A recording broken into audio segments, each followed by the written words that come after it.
ओम शांति। 6 नवंबर 2022 के ईश्वरीय महावाक्य। पहले एक नजर मुरली के मुख्य पॉइंट पर। बाबा ने कहा, खजानों से संपन्न आत्मा सदा भरपूरता के नशे में रहती है। दुनिया वाले कहते हैं खाली होकर जाना है और आप कहते हो कि भरपूर होकर जाना है। सबसे श्रेष्ठ पहला खजाना है ज्ञान रत्नों का खजाना। ज्ञान खजाने द्वारा इस समय भी मुक्ति जीवन मुक्ति की अनुभूति कर रहे हो। अनेक व्यर्थ और विकल्प विकर्मों से मुक्त बनना, यही जीवन मुक्त अवस्था है। दूसरा, फिर बाबा ने कहा, याद और योग द्वारा सर्व शक्तियों का खजाना अनुभव कर रहे हो। तीसरा, धारणा की सब्जेक्ट द्वारा कौन सा खजाना मिला है? सर्व दिव्य गुणों का खजाना। हर गुण की, हर शक्ति की विशेषता कितनी बड़ी है, हर ज्ञान रत्न की महिमा कितनी बड़ी है। चौथी बात, सेवा द्वारा सदा खुशी के खजाने की अनुभूति करते हो। सबसे बड़ा खजाना है अविनाशी खुशी। तो खुशी का खजाना सहज स्वतः प्राप्त होता है। और फिर लास्ट में बाबा ने कहा, पांचवा, संबंध संपर्क द्वारा ब्राह्मण परिवार के भी संपर्क में आते हो, सेवा के भी संबंध में आते हो। तो संबंध संपर्क द्वारा कौन सा खजाना मिलता है? सर्व की दुआओं का खजाना मिलता है। सबसे बड़े ते बड़े तीव्र गति से आगे उड़ने का तेज यंत्र है दुआएं। जैसे साइंस का सबसे बड़े ते बड़ा तीव्र गति का रॉकेट है, लेकिन दुआओं का रॉकेट उससे भी श्रेष्ठ है। खजाना बढ़ाने की चाबी है यूज करना। जो संतुष्ट रहे, सबको संतुष्ट करे। जहाँ संतुष्टता होगी वहाँ दुआएं होंगी। क्षमा करना नहीं आता तो क्षमा करनी है। क्षमा करना ही शिक्षा देना हो जाएगा। और अब सुनते हैं महावाक्यों को विस्तार से। मुरली का सार। अव्यक्त बाप दादा के मधुर महावाक्य। सर्व खजानों से संपन्न बनो, दुआएं दो, दुआएं लो।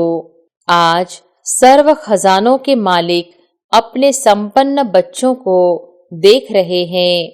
हर एक बच्चे को अनेक प्रकार के अविनाशी अखुड़ खजाने मिले हैं और ऐसे खजाने हैं जो सर्व खजाने अब भी हैं और आगे भी अनेक जन्म खजानों के साथ रहेंगे। जानते हो कि खजाने कौन से और कितने मिले हैं? खजानों से सदा प्राप्ति होती है। खजानों से संपन्न आत्मा सदा भरपूरता के नशे में रहती है। संपन्नता की झलक उनके चेहरे में चमकती है और हर कर्म में संपन्नता की झलक स्वतः ही नजर आती है। इस समय के मनुष्य आत्माओं को विनाशी खजानों की प्राप्ति है, इसलिए थोड़ा समय नशा रहता है, सदा नहीं रहता। इसलिए दुनिया वाले कहते हैं खाली होकर जाना है और आप कहते हो कि भरपूर होकर जाना है। आप सबको बाप दादा ने अनेक खजाने दिए हैं। सबसे श्रेष्ठ पहला खजाना है ज्ञान रत्नों का खजाना। सबको यह खजाना मिला है ना? कोई वंचित तो नहीं रह गया है ना? इस ज्ञान रत्नों के खजाने से विशेष क्या प्राप्ति कर रहे हो? ज्ञान खजाने द्वारा इस समय भी मुक्ति जीवन मुक्ति की अनुभूति कर रहे हो। मुक्ति धाम में जाएंगे, वह जीवन मुक्त देव पद प्राप्त करेंगे। यह तो भविष्य की बात हुई, लेकिन अभी भी मुक्त जीवन का अनुभव कर रहे हो। कितनी बातों से मुक्त हो मालूम है? जो भी दुख और अशांति के कारण है, उनसे मुक्त हुए हो कि अभी मुक्त होना है? अभी कोई विकार तो नहीं आता, मुक्त हो गए। अगर आता भी है तो विजयी बन जाते हो ना? तो कितनी बातों से मुक्त हो गए हो। लौकिक जीवन और अलौकिक जीवन दोनों को साथ रखो तो कितना अंतर दिखाई देता है। तो अभी मुक्ति भी प्राप्त की है और जीवन मुक्ति भी अनुभव कर रहे हो। अनेक व्यर्थ और विकल्प विकर्मों से मुक्त बनना, यही जीवन मुक्त अवस्था है। कितने संबंधों से मुक्त हुए हो, चित्र में दिखाते हो ना। कितने बंधनों की रस्सियां मनुष्य आत्माओं को बंधी हुई है। यह किसका चित्र है? आप तो वह नहीं हो ना, आप तो मुक्त हो ना। तो जीवन में रहते जीवन मुक्त हो गए। तो ज्ञान के खजाने से विशेष मुक्ति, जीवन मुक्ति की प्राप्ति का अनुभव कर रहे हो। दूसरा, याद और याद अर्थात योग द्वारा सर्व शक्तियों का खजाना अनुभव कर रहे हो। कितनी शक्तियां हैं? बहुत है ना। 8 शक्तियां तो एक सैंपल रूप में दिखाते हो, लेकिन सर्व शक्तियों के खजानों के मालिक बन गए हो। तीसरा, धारणा की सब्जेक्ट द्वारा कौन सा खजाना मिला है? सर्व दिव्य गुणों का खजाना। गुण कितने हैं? बहुत है ना। तो सर्व गुणों का खजाना, हर गुण की, हर शक्ति की विशेषता कितनी बड़ी है। हर ज्ञान रत्न की महिमा कितनी बड़ी है। चौथी बात, सेवा द्वारा सदा खुशी के खजाने की अनुभूति करते हो। जो सेवा करते हो उससे विशेष क्या अनुभव होता है? खुशी होती है ना। तो सबसे बड़ा खजाना है अविनाशी खुशी। तो खुशी का खजाना सहज स्वतः प्राप्त होता है। पांचवा, संबंध संपर्क द्वारा ब्राह्मण परिवार के भी संपर्क में आते हो, सेवा के भी संबंध में आते हो। तो संबंध संपर्क द्वारा कौन सा खजाना मिलता है? सर्व की दुआओं का खजाना मिलता है। यह दुआओं का खजाना बहुत बड़ा खजाना है, जो सर्व की दुआओं के खजानों से भरपूर है, संपन्न है। उसको कभी भी पुरुषार्थ में मेहनत नहीं करनी पड़ती। पहले है माता पिता की दुआएं और साथ में सर्व के संबंध में आने से सर्व द्वारा दुआएं। सबसे बड़े ते बड़े तीव्र गति से आगे उड़ने का तेज यंत्र है दुआएं। जैसे साइंस का सबसे बड़े ते बड़ा तीव्र गति का रॉकेट है, लेकिन दुआओं का रॉकेट उससे भी श्रेष्ठ है। विघ्न जरा भी स्पर्श नहीं करेगा। विघ्न प्रूफ बन जाते, युद्ध नहीं करनी पड़ती। सहज योग युक्त, युक्ति युक्त हर कर्म, बोल, संकल्प स्वतः ही बन जाते हैं। ऐसा यह दुआओं का खजाना है। सबसे बड़ा खजाना इस संगम युग के समय का खजाना है। वैसे खजाने तो बहुत है, लेकिन जो खजाने सुनाए, सिर्फ इन खजानों को भी अपने अंदर समाने की शक्ति धारण करो तो सदा ही संपन्न होने कारण जरा भी हलचल नहीं होगी। हलचल तब होती है जब खाली है। भरपूर आत्मा कभी हिलेगी नहीं। तो इन खजानों को चेक करो कि सर्व खजाने स्वयं में समाये हैं। इन सभी खजानों से भरपूर हो, व कोई में भरपूर हो, कोई में थोड़ा अभी भरपूर होना है। खजाने मिले तो सभी को है ना। एक द्वारा एक जैसे खजाने सभी को मिले हैं, अलग अलग तो नहीं बांटा है ना। एक को लाख, दूसरे को करोड़ दिया हो, ऐसे तो नहीं है ना। लेकिन एक है सिर्फ लेने वाले जो मिलता है, लेते भी है, लेकिन मिला और खाया पिया, मौज किया और खत्म कर दिया। दूसरे हैं जो मिले हुए खजानों को जमा करते, खाया पिया, मौज भी किया और जमा भी किया। तीसरे हैं जमा भी किया, खाया पिया भी, लेकिन मिले हुए खजाने को और बढ़ाते जाते हैं। बाप के खजाने को अपना खजाना बनाए बढ़ाते जाते। तो देखना है कि मैं कौन हूँ, पहले नंबर वाला, दूसरे व तीसरे नंबर वाला। जितना खजाने को स्व के कार्य में या अन्य की सेवा के कार्य में यूज करते हो, उतना खजाना बढ़ता है। खजाना बढ़ाने की चाबी है यूज करना, पहले अपने प्रति। जैसे ज्ञान के एक एक रत्न को समय पर अगर स्व प्रति यूज करते हो तो खजाना यूज करने से अनुभवी बनते जाते हो। जो खजाने की प्राप्ति है वह जीवन में अनुभव की अथॉरिटी बन जाती है। तो अथॉरिटी का खजाना ऐड जमा हो जाता है। तो बढ़ गया ना, सिर्फ सुनना और बात है। सुनना माना लेना नहीं है, समाना और समय पर कार्य में लगाना यह है लेना।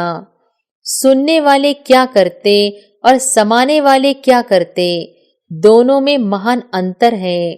सुनने वालों का बाप दादा दृश्य देखते हैं तो मुस्कुराते हैं। सुनने वाले समय पर परिस्थिति प्रमाण व विघ्न प्रमाण, समस्या प्रमाण पॉइंट को याद करते हैं कि बाप दादा ने इस विघ्न को पार करने के लिए ये पॉइंट्स दी है। ऐसा करना है, ऐसा नहीं करना है, रिपीट करते, याद करते रहते हैं। एक तरफ पॉइंट रिपीट करते रहते, दूसरी तरफ वशीभूत भी हो जाते हैं। बोलते हैं ऐसा नहीं करना है, यह ज्ञान नहीं है, यह दिव्य गुण नहीं है, समाने की शक्ति धारण करनी है, किसको दुख नहीं देना है। रिपीट भी करते रहते हैं लेकिन फेल भी होते रहते हैं। अगर उस समय भी उनसे पूछो कि ये राइट है तो जवाब देंगे राइट है नहीं, लेकिन हो जाता है। बोल भी रहे हैं, भूल भी रहे हैं तो उनको क्या कहेंगे? सुनने वाले।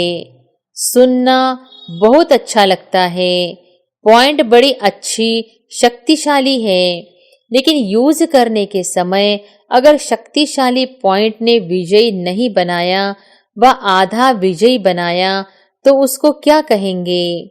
सुनने वाले कहेंगे ना। समाने वाले जैसे कोई परिस्थिति या समस्या सामने आती है तो त्रिकालदर्शी स्थिति में स्थित हो स्वस्थिति द्वारा पर स्थिति को ऐसे पार कर लेते जैसे कि कुछ था ही नहीं। इसको कहा जाता है समाना, अर्थात समय पर कार्य में लगाना।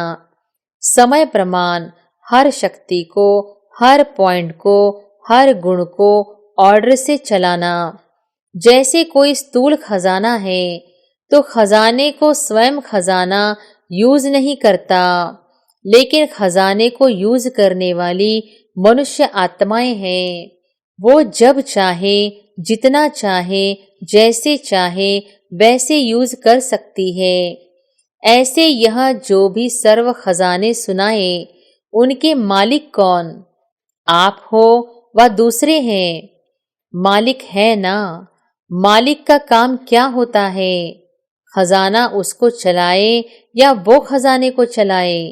तो ऐसे हर खजाने के मालिक बन समय पर ज्ञानी अर्थात समझदार, नॉलेजफुल, त्रिकालदर्शी होकर खजाने को कार्य में लगाओ।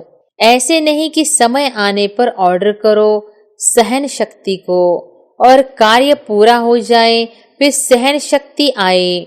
समाने की शक्ति जिस समय जिस विधि से चाहिए उस समय अपना कार्य करे। ऐसे नहीं समाया तो सही लेकिन थोड़ा थोड़ा फिर भी मुख से निकल गया।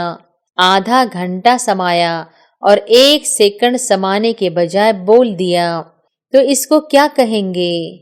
खजाने के मालिक व गुलाम। सर्व शक्तियां बाप के अधिकार का खजाना है, वर्षा है, जन्म सिद्ध अधिकार है। तो जन्म सिद्ध अधिकार का कितना नशा होता है? छोटा सा राजकुमार होगा, क्या खजाना है उसका पता भी नहीं होगा, लेकिन थोड़ा ही स्मृति में आने से कितना नशा रहता। मैं राजा का बच्चा हूँ, तो यह मालिकपन का नशा है ना। तो खजानों को कार्य में लगाओ, कार्य में कम लगाते हो, खुश रहते हो, भरपूर है, सब मिला है, लेकिन कार्य में लगाना, उससे स्वयं को भी प्राप्ति कराना और दूसरों को भी प्राप्ति कराना, उसमें नंबरवार बन जाते हैं। नहीं तो नंबर क्यों बने, जब देने वाला भी एक है, देता भी सबको एक रस है, फिर नंबर क्यों। तो बाप दादा ने देखा खजाने तो बहुत मिले हैं, भरपूर भी सभी है, लेकिन भरपूरता का लाभ नहीं लेते।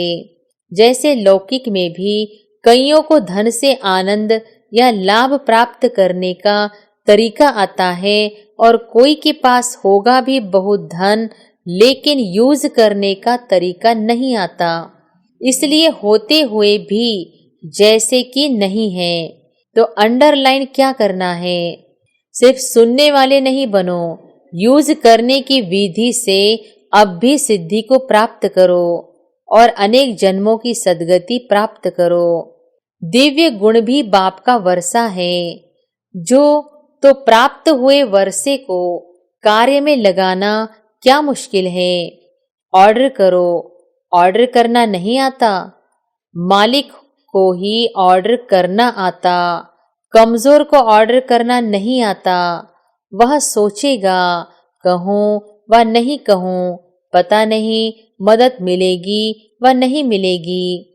अपना खजाना है ना, बाप का खजाना अपना खजाना है, या बाप का है और हमारा नहीं है।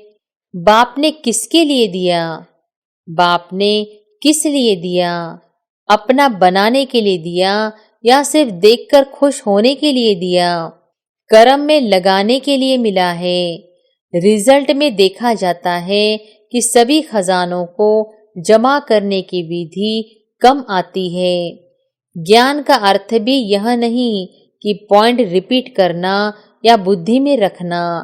ज्ञान अर्थात समझ, त्रिकालदर्शी बनने की समझ, सत्य असत्य की समझ, समय प्रमाण कर्म करने की समझ, इसको कहा जाता है ज्ञान। अगर कोई इतना समझदार भी हो और समय आने पर बेसमझी का कार्य करे तो उसको ज्ञानी कहेंगे, और समझदार अगर बेसमझ बन जाए तो उसको क्या कहा जाएगा। बेसमझ को कुछ कहा नहीं जाता, लेकिन समझदार को सभी इशारा देंगे कि यह समझदारी है। तो ज्ञान का खजाना धारण करना, जमा करना, अर्थात हर समय, हर कार्य, हर कर्म में समझ से चलना। समझा? तो आप महान समझदार हो ना।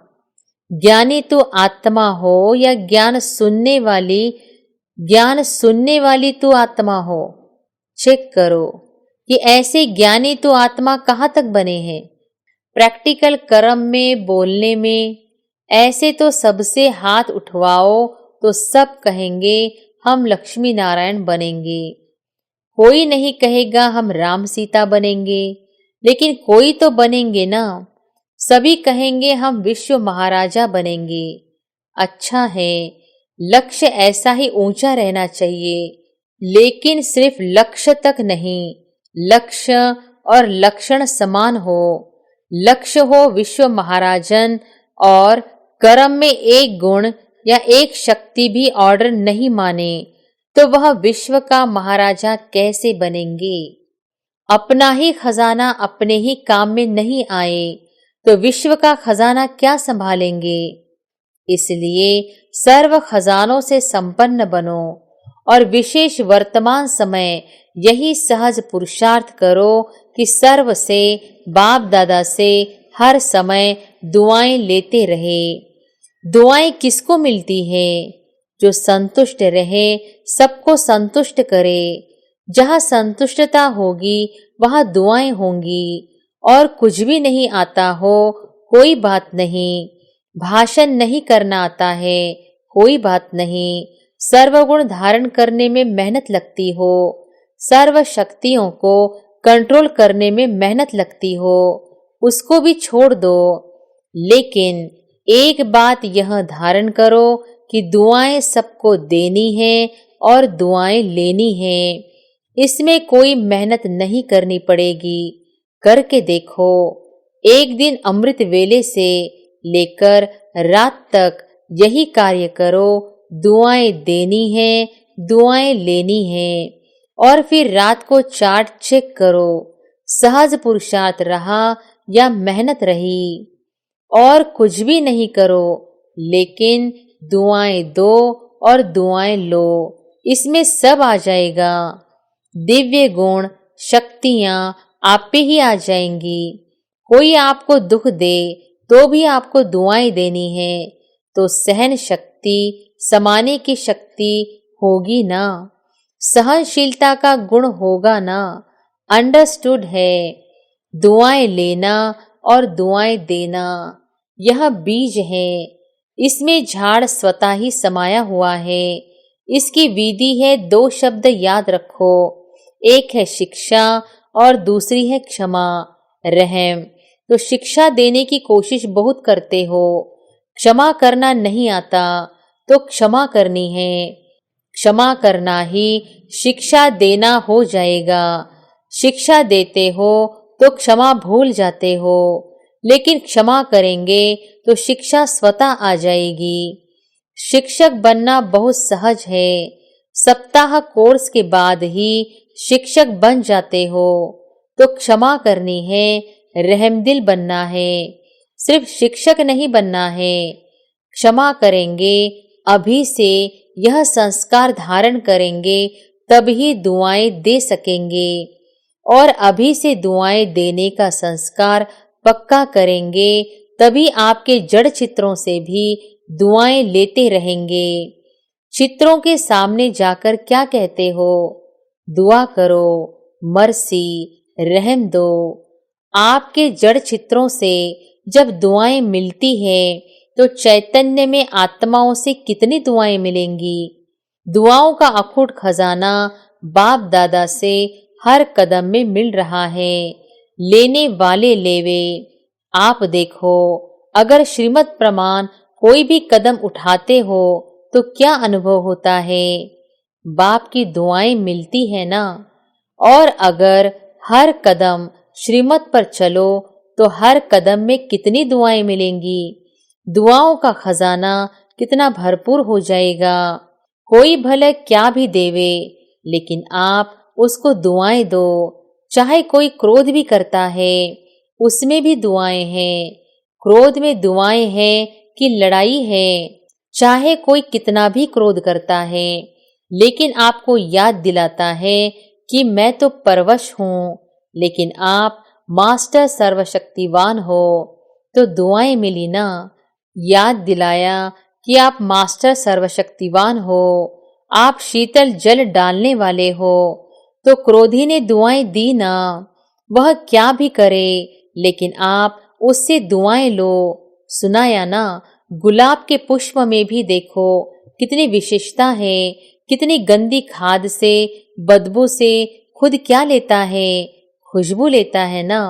गुलाब का पुष्प बदबू से खुशबू ले सकता, और आप क्रोधी से दुआएं नहीं ले सकते। विश्व महाराजन गुलाब का पुष्प बनना चाहिए या आपको बनना चाहिए? यह कभी भी नहीं सोचो कि यह ठीक हो तो मैं ठीक हूँ, यह सिस्टम ठीक हो तो मैं ठीक हूँ। कभी सागर के आगे जाकर कहेंगे, हे लहर, आप बड़ी नहीं छोटी आओ, टेढ़ी नहीं आओ, सीधी आओ। यह संसार भी सागर है। सभी लहरें न छोटी होंगी, न टेढ़ी होंगी, न सीधी होंगी, न बड़ी होंगी, न छोटी होंगी। तो यह आधार नहीं रखो, यह ठीक हो जाए तो मैं हो जाऊं। तो परिस्थिति बड़ी या आप बड़े, बाप दादा के पास तो सब बातें पहुंचती है ना। यह ठीक कर दो तो मैं भी ठीक हो जाऊं। इस क्रोध करने वाले को शीतल कर दो तो मैं शीतल हो जाऊं। इस खिटखिट करने वाले को किनारे कर दो तो सेंटर ठीक हो जाएगा। ऐसे रूह रिहा नहीं करना। आपका स्लोगन ही है, बदला न लो, बदल कर दिखाओ। यह ऐसा क्यों करता है, ऐसा नहीं करना चाहिए, इसको तो बदलना ही पड़ेगा। परंतु पहले स्व को बदलो। स्व परिवर्तन से विश्व परिवर्तन व अन्य का परिवर्तन, या अन्य के परिवर्तन से स्व परिवर्तन है। स्लोगन रॉन्ग तो नहीं बना दिया है ना? क्या करेंगे? स्व को बदलेंगे या दूसरे को बदलने में समय गवाएंगे? चाहे 1 वर्ष भी लगाकर देखो, स्व को नहीं बदलो और दूसरों को बदलने की कोशिश करो। समय बदल जाएगा, लेकिन न आप बदलेंगे न वो बदलेगा। समझा? सर्व खजानों के मालिक बनना अर्थात समय पर खजानों को कार्य में लगाना। अच्छा, सर्व खजानों से संपन्न आत्माओं को, सर्व खजानों को कार्य में लगाने वाले, बढ़ाने वाले ज्ञानी तो आत्माएं बच्चों को सर्व खजानों के मालिक बन समय पर विधि पूर्वक कार्य में लगाने वाली श्रेष्ठ आत्माओं को हर शक्ति हर गुण की अथॉरिटी बन स्वयं में और सर्व में भरने वाली विशेष आत्माओं को सदा दुआओं के खजाने से सहज पुरुषार्थ का अनुभव करने वाली सहज योगी आत्माओं को बाप दादा का याद प्यार और नमस्ते। वरदान है, साधनों के वशीभूत होने के बजाय उन्हें यूज करने वाले मास्टर क्रिएटर भव। साधनों के वशीभूत होने के बजाय उन्हें यूज करने वाले मास्टर क्रिएटर भव। साइंस के साधन जो आप लोगों के काम आ रहे हैं, ड्रामा अनुसार उन्हें भी टच तभी हुआ है जब बाप को आवश्यकता है, लेकिन यह साधन यूज करते हुए उनके वश नहीं हो जाओ। कभी कोई साधन अपनी ओर खींच न ले। मास्टर क्रिएटर बनकर क्रिएशन से लाभ उठाओ। अगर उनके वशीभूत हो गए तो वे दुख देंगे, इसलिए साधन यूज करते भी साधना निरंतर चलती रहे। स्लोगन है, निरंतर योगी बनना है तो हद के मैं और मेरेपन को बेहद में परिवर्तन कर दो। निरंतर योगी बनना है तो हद के मैं और मेरेपन को बेहद में परिवर्तन कर दो। अच्छा, ओम शांति।